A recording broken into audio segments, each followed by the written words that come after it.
Hello, I'm Krista. So I'm going to be talking to you a little bit about the Washington resident who died after eating the canned food. So it was food poisoning. So it was most likely a bacteria that caused that food poisoning. And more specifically, it was most likely an anaerobic bacteria that caused the food poisoning. It could have been either a facultative anaerobe or an obligate anaerobe.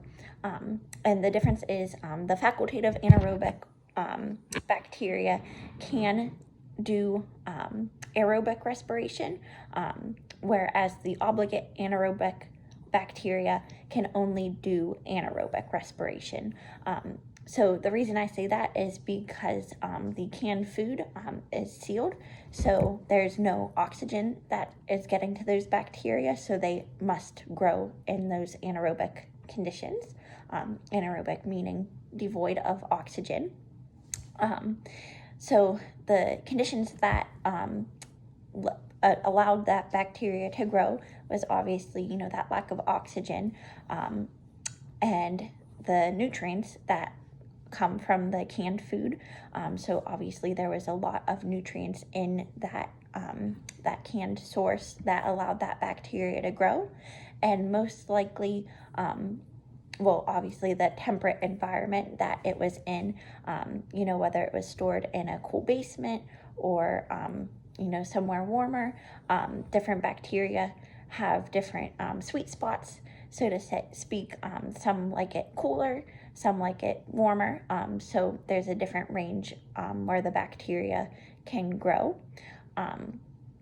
And as to the question whether or not that bacteria is likely to grow outside of a can, it's most likely not.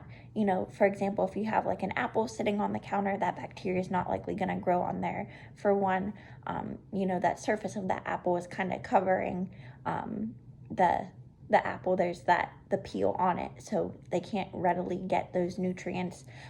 They're not in an environment that's devoid of oxygen. There are other bacteria that can grow in oxygen, but mainly not that one that was growing in the can.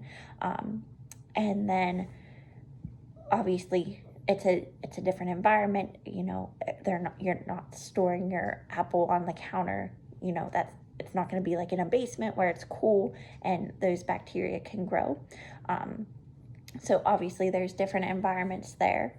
And then just a little bit about how we classify bacteria based on their oxygen requirements. Again, there's anaerobic and aerobic respiration. So there are facultative anaerobic organisms and facultative aerobic organisms, so organisms that mainly do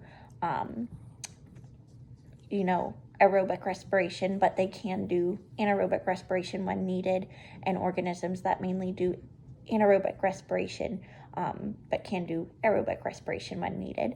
Those would be the facultative. And then there's obligate anaerobic organisms, which can only do the obligate anaerobic organisms can only do aerobic respiration, and the obligate aerobic organisms can only do aerobic respiration. So those are just kind of a few differences there in the bacteria. So yeah, that's about it. Thanks.